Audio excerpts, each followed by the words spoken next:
the pre-battle system, 5 days building up to the battle. Okay everybody, I'm going to go through this quite slowly and introduce some concepts, so this might be quite a long training video. I'm going to explain my thinking and concepts as well as just doing. So the first thing we've got in the game is the pre-battle system. It's a creation to allow us to simulate what happened in the 5 days in the build-up to the battle. It's quite a neat concept because if you look at history, a great number of battles were won or lost because the commanders were more expert than the other at bringing the enemy to battle on the right terrain or at the right time. If you want a great example from later history, just look at Wellington holding up at Waterloo, which he'd previously spotted 3 months earlier. So, first thing that happens when you've got your troops laid out is you get a roll to see who decides to invade whose region. And to do that, you get 1 dice for your army commander. It's a red one if they're legendary, and then yellow down to white for the different grades. I have an army commander who's competent on the Roman side, so they've got a green, and a talented on the Sassanid side, so that's a yellow. So let's see what we get. So the Romans have beaten them, and they have a green, which means that they can actually choose to invade or defend, and they can choose to invade with something called a strategic intercept, which would allow them to place the enemy army first. So they're going to do a strategic intercept, invading with a strategic intercept. How very Roman. The next thing you do is you deal yourself out the PBS cards on the army table, which are driven by the generals and a bit of scouting. The Sassanids have 6. The Romans have 7. I've pre-dealt these out actually just to save a bit of time. So the Sassanids have got a mix of everything. The Romans have got 3 white, 3 greens and yellow. And the first disc is played to get the authority to choose which territory part of the invaded army and territories you're going to invade or be playing in. So you bid for the highest. Now these 2 armies have basically got standard and coastal, and probably neither of them care that much which territory they're going to be facing. So they'd probably dump their worst cards on this particular bit. So as the Roman, I'd say, I don't care. I've got flexible troops here, lots of flexible infantry. I don't care if there's much terrain or not, really. I might try and build some terrain later. So he'll play a white. They do this secretly. So he'd deploy that. Sassanid would deploy that. You turn them over together and you go, okay, the Roman gets to choose which of the 2 we will invade in. And the Sassanids have standard or coastal. So in the hope of holding on to 1 secure flank, which would be good given the mass of cavalry here, the Roman is going to go coastal, and he's going to go coastal because that's the best choice for him. Normally, then the Sassanid will get to choose where on this chart, this map, anywhere there is a sea to place their army, but the strategic intercept catches them out. And that actually means the Romans catch them a bit early before they get there and can choose where to place them. So I've got an interesting decision here. I want this flank, so we want to go here with the Romans. I'd like to keep hold of this secure flank. But at the same time, we quite like a bit of terrain and keep our options open. So the Roman commander places the army, and I'm going to go there with the middle level of terrain and with a deep water flank. If I can hold them to that, that's probably quite a nice place for the Romans to fight the Sassanids. Those are gone. We now play 5 days sequentially to move around this chart as the generals manoeuvre, trying to find a slightly better place to fight. The Roman is quite keen to hold on to that, so I'm going to keep this yellow one for later, hoping they haven't got much, and I would probably play a white. And as a Sassanid, I would probably play a green on the basis that often people get rid of them. I quite like to move things. So this is day 1 of the 5. Okay, Sassanids get to move it. So they can move it side to side, so there. Well, can't go there because there's not coastal, no sea in it, you see. So you can only go there. So what would I do? Well, probably as a Sassanid, I'm most interested in getting rid of the flank because I don't want him anchored against the flank with the Romans. So I'm going to move the army and shuffle it to there, so I've drawn him a bit away from the coast. Let's do a second one. I'm not going to explain every logic. We'll do that. That cancels out, so it doesn't move at all. Let's do another one. Rome's getting quite keen to move things about, so we'll do that one. Rome gets to move another one. We'll get rid of a bit of terrain this time. And bulking up a bit, we'll keep the yellow, I think, for the last one, just to see if we need to spend it, because we can save them otherwise. But yellow one better, he'll have his deep water flank back.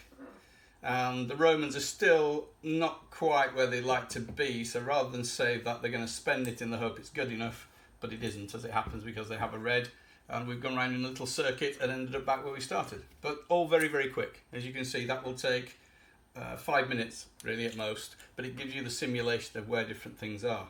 And the terrain is now driven from that particular exercise. So, first thing we're going to do, I'm going to have to peel this off for a second, but it's a very quick process, is we need a secure flank. So, I'm going to put the secure flank down here. That gets deployed because that's a secure flank piece of terrain and has to go down straight away. So now, this is an impassable big river or coastline down here that's given the Romans some security on one side. No flank marchers, not easy to envelop, you're allowed to deploy things up against it. So that's the start. The next bit is to do terrain. Now terrain, I need to find my terrain sheet, which is hiding around here somewhere. Otherwise I'll be doing it on memory and run the risk of getting it wrong, which I do on occasion. Let's see if I can find. Pause. Too much junk.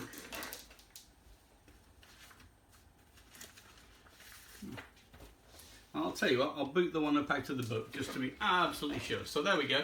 So normal terrain. So there are two types of terrain you get. You get compulsory terrain, and you get discretionary, optional pieces of terrain. So the compulsory pieces of terrain have to go down, and they're shared between the two players. So you look on that table, and normal terrain says you want two pieces. They can be rough, open areas, or difficult. And the player that gets to choose them first is the defending player, the invader player. So the Sassanids get to choose one, and they're going to try and stop the terrain, and they're going to choose an open area. And pieces of terrain are 10 by 10 maximum, so this little thing there, that'll do nicely as a piece of open area. So that's going to disappear off the table, so I don't care what it looks like, it's just to give me a space. And they place that. The Roman player probably quite likes a little bit of terrain because he can operate in loose order with his flexible infantry, so he wouldn't mind shutting things down a little bit. So he wants a piece of rough. So we're going to have a decent sized piece of rough going. So there we go, we'll have some rocky ground, and there it is. And these get placed. And the placement method is very simple. From your own side of the table, there are 3 sectors. There's 10 base widths in the 2 edges and the centre. You roll the dice, I roll one here, and you count from this side. 1 and 2 is there, 3 and 4 is here, 5 and 6 is there. With the one addition that an odd piece, an odd number, means it has to touch a table edge. So he's going to put that there in the hope that that will stop some terrain. In fact, I'll do it that way. Will stop some terrain getting in the way on that flank. The opponent always has a role to move and adjust things. 4 plus he gets to do something. Well, 6 he actually gets to remove things. He doesn't really want that on the table, so we'll remove it. There we go. We'll do this one. Counter from that side, 1, 2. It's a 2, and it doesn't have to touch the table edge. Okay, well, he wouldn't mind that because then he can constrict cavalry on one flank and have a fairly secure infantry flank on the other. Sassanid rolls to try and remove it. Gets a 4. A 4 allows you to move it 6 base widths. A 5 would let you pivot it on any spot. A 6 would let you remove it, and those options accumulate. So with a 4, he'd like to bring it into the table. I'm going to have to move some figures. That's the curse of wargaming, nearly always happens. There we go. So now we've got this biggish piece of compulsory rough going, relatively central. So then we're done. That's our 2 pieces of compulsory terrain. So there need not be any more. If both sides didn't want any more terrain, nothing would happen. But each player has an option for 2 more pieces. And that's an interesting one. I think the Sassanids have got some vulnerability with their foot troops. So they're going to pick a hill. I'm going to put a little hill up that they could put their Sassanids on. So they're going to actually choose 2 hills, give them a chance of having a couple of hills going. The Romans probably want to compress the battlefield a little bit, so they're going to choose and find some smallish pieces that would work.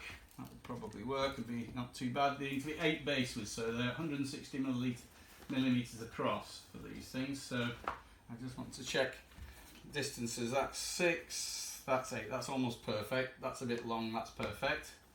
So you could use those. This one probably too big. And that one might be okay. Let's have a look. 6, that's almost perfect. Right, so he's going to choose a difficult vineyard. Why not? That will be fun. And let's have a rough going wood. So again, the first one by alternating is fundamental in the system anywhere. So the first hill, 1, 2, 3, 4, 5, 6 goes that side and touching edge. Well, we'll put it there because that sort of gives them a bit of flank security. The Roman, to see if he can move it, can't. 2 doesn't let you do anything. The vineyard, this is difficult going. 2, okay, we've really clogged up this flank over here. Let's see where that can go. Nowhere. The other hill. 6. 1, 2, 3, 4, 5, 6. Doesn't really fit anywhere except down here. A Roman can remove it or move it, or well, he may as well move it. He'll move it 6 and put it there. So there's a little defensive bit there. And the wood. 6. He's going to go over here and probably will struggle to fit given the width of the terrain. You've only got 10 bases as this side. Oh no, it will. A little wood will just fit next to it and it can actually touch a coast.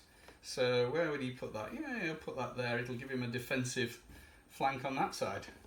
Ah, pivot.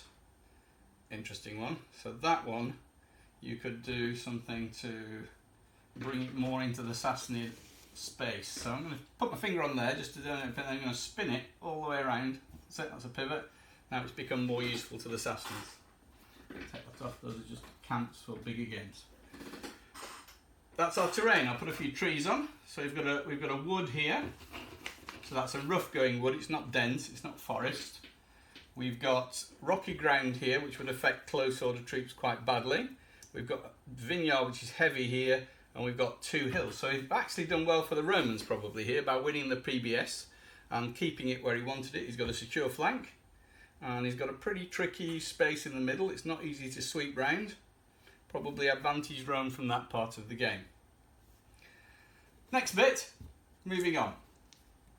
Out scouting. So there's also a system where you could have saved some of the colours for this, where you can quite potentially out scout your opponent and cause them some difficulty having to deploy before you do. So let me get some discs out again. These ones that have been used don't go back in the set yet, so we're keeping these as spares to go back in before the first turn. So I have to start from the bag, and I have to see how many scouting cards I have for each of them. So as you can see, all this is very easy, and once you know it, you'll go at great speed. The middle Sassanid's got 3, so I'll draw 3 out. Bum, bum, bum. White, green, oh that's terrible. And the Romans have got 2. Yellow, black. Well actually the yellow is slightly better. That's 20% of an army, that's 10. So the Romans have done slightly better scouting, but frankly, nobody knows very much at all. So it hasn't changed the normal rule at this point that the defender, in absence of anything else, deploys 1/3 of their units first. At the bottom of the sheet, it actually gives you the deployment percentage. So you do need to work out 1/3. So this has to go down in 5s. So there are, in total, I've got 8 and 6, 14. It's going to go 5, 5, 4. So Sassanids to deploy first. Deployment is up to 8, 9 into the table. 6 from the middle it is, which is 9 from the edge. Base width, that is, on this base width. So they're going to deploy up to there. Now, one of the tactical questions you'll think about is, what do you want to deploy late and what do you want to deploy early? So I'm going to hold the 2 elephants back because they're quite dangerous troops, and I'm going to deploy quite a lot of the skirmishers at the beginning. Light horse are actually quite useful in rough terrain. Their shooting isn't bad. So I'm going to start off like this by deploying light horse. In fact, I might even keep them out wide, give me some options for later. I'm going to put 2 light horse out on the wings. The 5 base widths towards the edge, you can only put skirmish troops in, or troops deploying in skirmish formation, unless it's against a secure flank. So over here it's okay, but nowhere else would you want to do that. So that's 2 down. And these 2 These two heavy foot generally want to stay relatively safe, and behind this wood feels like a fairly safe place to be. So I'm going to deploy those. So that's 4. And I need 1 more. Well, it seems reasonable that we will want to throw some skirmishers into this area here. So I'm going to deploy some slingers there. So those are deployed. This lot in the middle that I'll mix up so you can see they're all over the place. That lot not deployed yet. Then the deployment goes to the Romans, who have to deploy a third of their force. So looking on my chart there, I see their version is 4. So they've got to think now what to do and deploy 4 of theirs. Okay, well they've got a similar set of Sagittari and they've got some bow infantry. I think they're going to quite like the idea. If I do the same thing here, 8, 9 gets me to there. I think they'll quite like the idea of having some their own bow infantry in there. So they'll deploy those in the rocky ground first of all.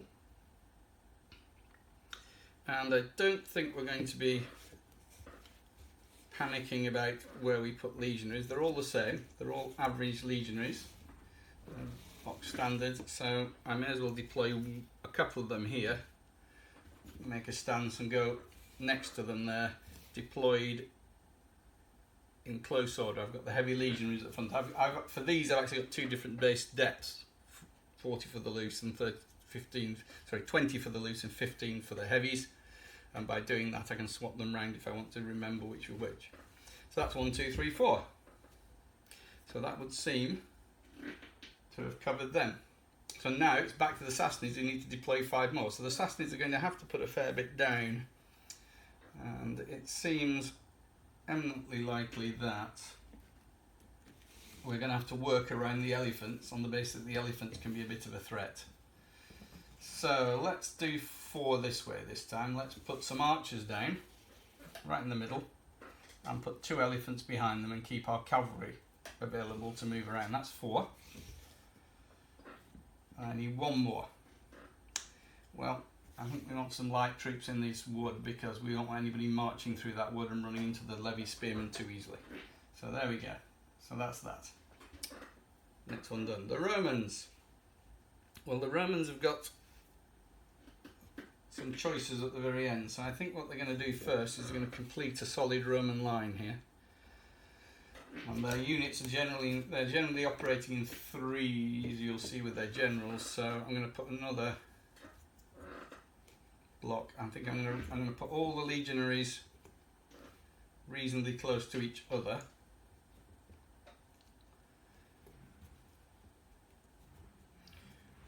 There we go. I'll leave myself 2 base widths in between, just to give me a bit of a flex to figure out what to do with the rest. And the cavalry and the light horse are now the next bit. So now I'm interested. I think it's bound to be worth having at least 1 cavalry on this flank. So I'll put 1 cavalry on that flank, and we'll see where we get to with that in a minute. So there we go. That's the next block of Romans. So you can see the deployment evolving and a bit of thinking as you go. It's now for the rest of the Sassanids. So the Sassanids have got some Asvaran average shooty cavalry. So I'm going to put those there. These ones are the Zaydan, the more upgraded ones who are superior. And for my bases, I've got men with spears in those. That's a 2 and a 1. And that's those. That's the 4. So that's the entire army. That's the army deployed. Interesting indeed. In fact, I didn't deploy those there. Sorry for the mistake. I'd already deployed them over there. I was wondering why that was happening. There we go. That's the whole army deployed. So the Romans actually get a little bit of time to think at the end, now what do I do? Because they might be able to force a cavalry wing on this side. So because you might, I'm going to put the cataphractari on the wing here. And I'm going to put 1 light horse on the wing to assist as well. And I'm going to put a cavalry there as a reserve in the middle that can sort of go any which way it wants. And I'm going to put a light horse on this flank just to bolster the 2 archers there and make sure that we don't lose control of this side of the battlefield. And then all you've got to do is sort out your generals. So a middle Sassanid Persian has got a talented instinctive, a competent instinctive and a competent instinctive. So what you've got to think about at this point is the block sizes of what they can manoeuvre. Talented could do 4 a block of 4 at any time, and the competence can do 3s. So as I've set this up, you'll see I've given a little challenge to the talented, but the talented guy is going to take the 2 elephants and the 2 cavalry and those, because on average they'll get a lot of cards. We've not managed to set ourselves up with a lot of big blocks in this force. The way we've deployed, we've had to spread out. We'll have a competent general will take the skirmishers, and another competent general will take the 2 Asvaran on this side, and then that probably does it. So he's got 4 cards for those, he's got 3 for those, he's got 3 for those, and they hopefully won't do much except in a crisis, and if they need to, the man with 4 cards has got the best chance of helping out. The Romans, well, the Romans are going to do rather differently. The Romans have got a floating commander, so he's going to sit there and distribute his cards to other team on his battlefield, and he's got, in the army list, we've got 3 mediocres, so he's working on a very different basis. Everything's working in 2s, so that's an interesting challenge for him. And again, I've deployed in a way where this is not ideal, so it'll show you some of the challenges you face. So let's put a 2 there with those, let's put a 2 there with those and the cavalry, and a 2 there with the cavalry on the wing. So he's got a big job to do, but he can distribute cards, so he can help out. So these I'll move slightly with those. That'll give you a view. So there's your commands, there's the armies deployed, and it's all ready for battle. I'm going to stop the video there because I'm going to take a top-down photograph for you, and I'll come back and turn it back on in a minute.